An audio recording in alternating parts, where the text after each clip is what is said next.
In my previous videos, the Commonwealth of Man's been unstoppable, so I thought I would give the Democracies a better chance. So I created two of them, put them up against the Commonwealth of Man and see if they could take them out. Maybe give them a chance to form a federation and create a united front.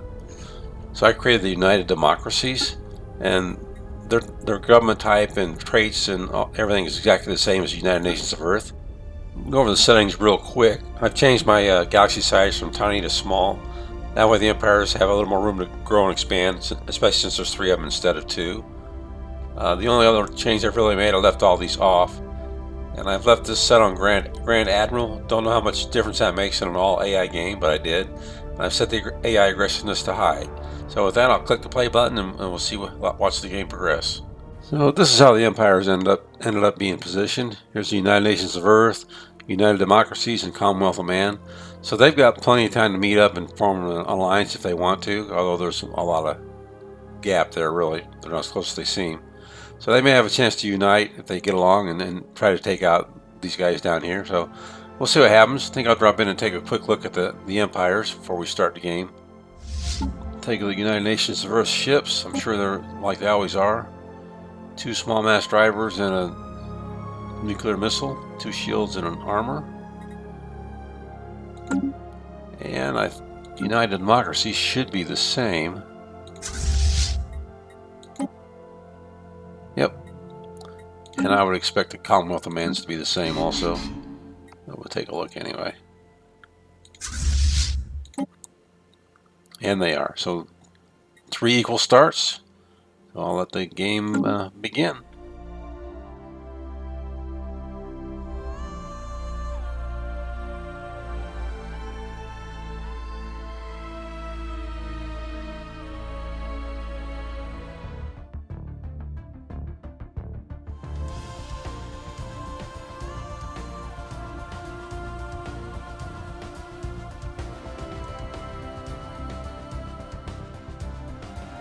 We're not the 10-year mark in game time, so I always like to pause and take a look at the empires and see how they're doing. We're United Nations of Earth. Log updated. They've got 3 construction ships and 3 science ships, 2 fleets. And their corvettes are still the same. As for traditions, they've adopted diplomacy and domination. And their economy looks pretty healthy. Better than mine usually looks. We'll go to the United Democracies. And they've got 2 construction ships and 2 science ships. And they've also got 2 fleets. Take a look at their fleet. I doubt they're any different. Nope, they're still the same also. Take a look at their traditions. And they took harmony and domination. And their economy also looks pretty healthy. Take one last look. Take a look at the Commonwealth of Man. They've got 1, 2 construction ships, 3 science ships, and a colony ship. So then they got 4 science ships. I'm sorry.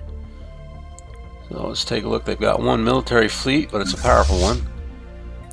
Take a look at their ships, and they're the same also.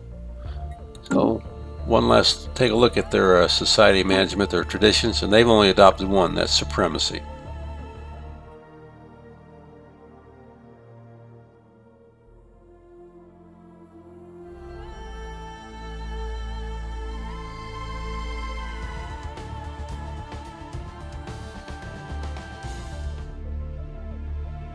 It's now been 25 years of game time, and I'm kind of curious to see what the relations are between these two. They haven't met up with Commonwealth of Man yet, so United Nations of Earth, contacts, and they've got really good relationships with them, so that's a good thing. Ships, see they've got 1, 2, 3, 4, 5 colonies. We've still got 2 fleets. Let's see what the fleets look like. Still got corvettes. The corvettes haven't been upgraded yet. Let's check out these guys, United Democracies. Of course, they've got the same rating with the same relations with them. That's good. So they might see a federation come out of this yet. If I take a look at their fleet, they've got how many colonies? 1, 2, 3, 4 colonies. Take a look at their military fleets. Now they've got a destroyer here, so it's got medium mass driver and a fusion missile. 4 mass drivers and fusion missile, and half and half between shields and armor. As for the vets, they've been upgraded too. 2 small red lasers and a nuclear missile. So they've done some work on their fleets. As for the Commonwealth of Man, they probably haven't met anybody yet. They haven't. So they're all alone in that corner of the universe. As for their ships, they've still got corvettes, and they've not been upgraded either. Huh. Take another one. Look at another one. Yeah, now these vets have been upgraded. Small plasma thrower and 2 energy siphons. As for traditions, they've now got mercantile, and they've adopted the executive vigor ascension perk. I think I'll go back and look at the other 2. So for their traditions, they still only got 2. They've taken the imperial prerogative as their ascension perk. United Nations of Earth, they've got diplomacy and domination, and they've got the technological ascension perk. I like that one. And the United Democracies and United Nations of Earth have formed a federation, Union of Sapient Nations. So that's what I was hoping would happen. So now they've got a united front they can present against the Commonwealth of Man.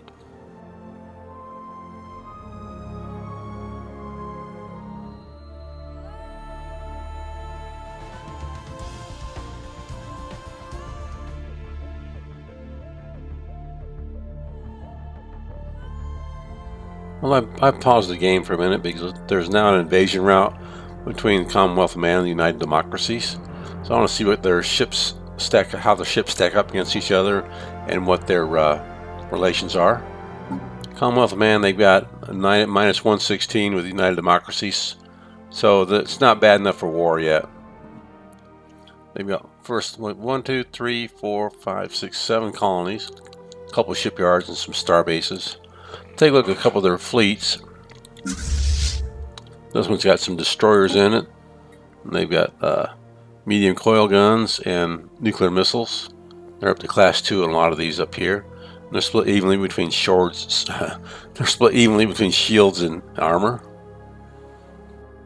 And now I'll take a look at United Democracies. Situation log. They've got 1, 2, 3, 4, 5, 6, 7, 8 colonies and 2 in progress. So they're doing pretty well. 3 shipyards and a bunch of star bases. So we'll take a look at their most powerful fleet. I'll take a look at this one. That one's got a destroyer. And they've got like 3 medium UV lasers and 2 small disruptors. They're up to class 3 on their cold fusion reactor, I'm sorry. Class 2 on these. And they're split half and... Are they split half and half? No, they've got more shields. No, they're split half and half between shields and armor. Looks like they've got a special armor type here. And they've got 2 afterburners. So this might be an even contest. Just they're outgunned by the Commonwealth of Man if war erupts. So for the United Nations of Earth, they've got 1, 2, 3, 4, 5, 6, 7, 8 colonies, a shipyard, some star bases, and some fleets. And this is their most powerful one. They've got cruisers and destroyers, so they might be a little ahead. Of course, only at the class 2 up here. But they've equipped theirs all with medium rail guns, and they're split half and half between armor and shields on the cruisers. Destroyers, medium plasma throwers, 3, and small disruptors. And there again, they've split them half and half. Plus, they've got an afterburner. And as for the corvettes, I didn't look at the corvettes for the other ones, but the corvettes, they've got 2 small plasma throwers and a small disruptor, and 1 shield and 2 armor. Looks like they're focusing on armors. Those are class 3s. So anyway, I'll look at the corvettes next time.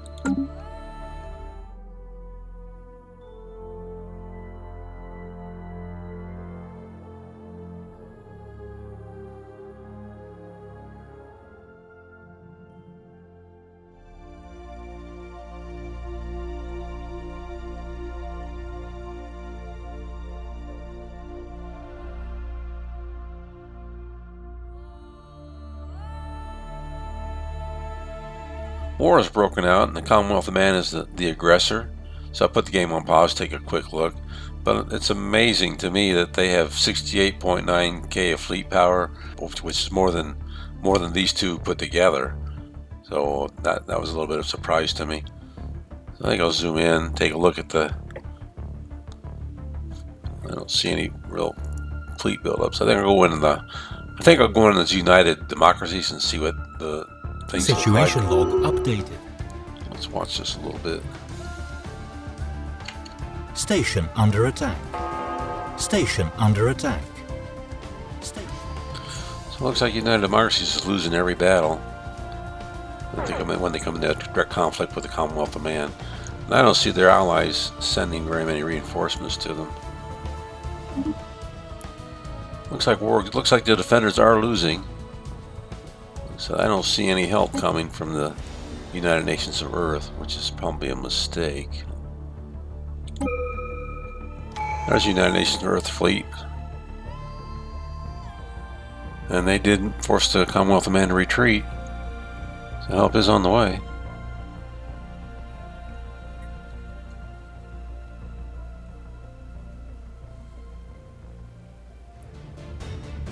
Enemy troops on our soil. Here's a snapshot of the war. I think it's getting close to ending. But the Commonwealth of Man has just occupied almost the entire territory of the United Nations, the United Democracies. The United Nations of Earth, they've almost completely overrun them there too. There's just a small, about half a quadrant up here, or about half the empire up here to the north. So I'm a little surprised, but I think I'll zoom back out and we'll just watch the end of this, see how the borders get redrawn.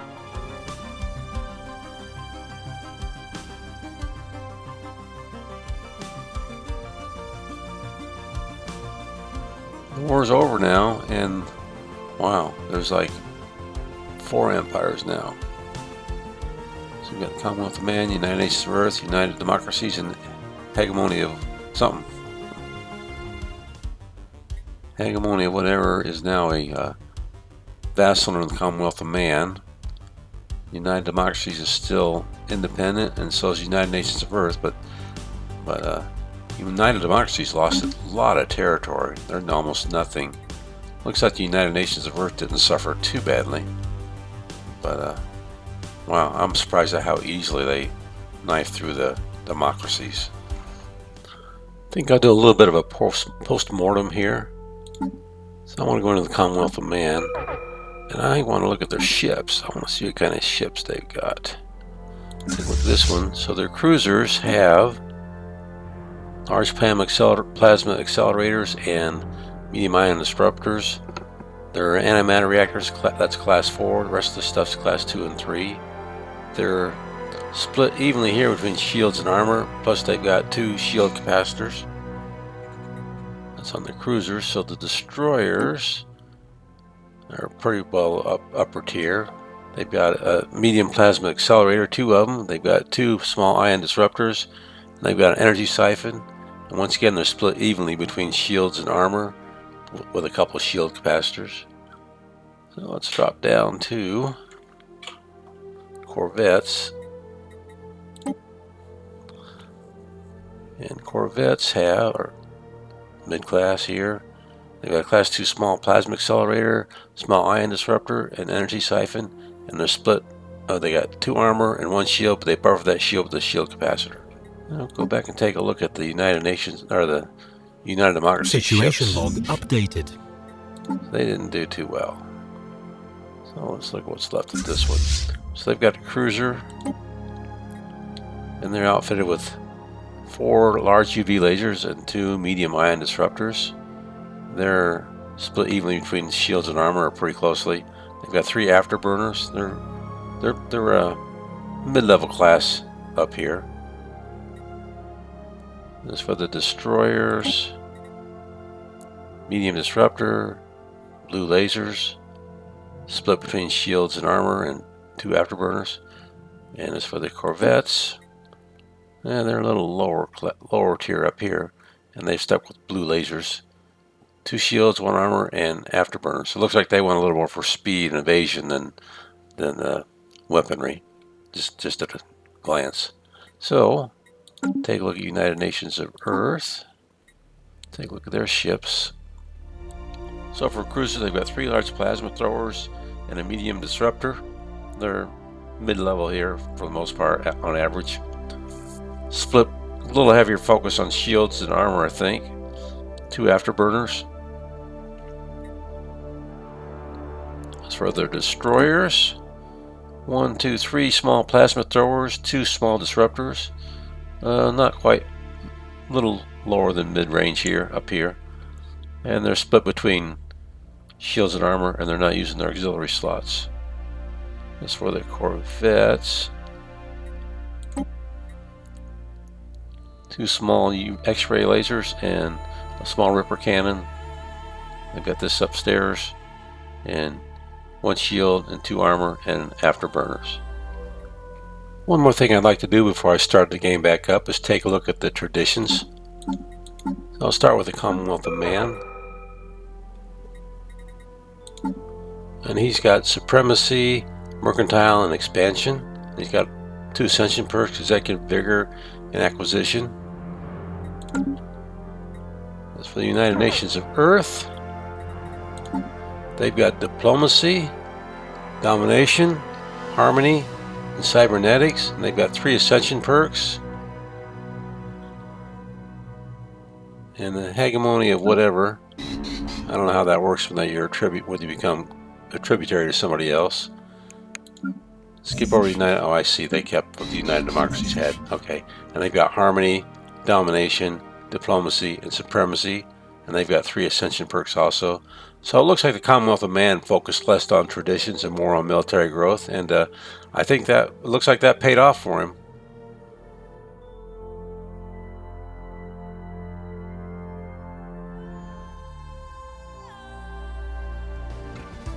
And the Second War is broken out.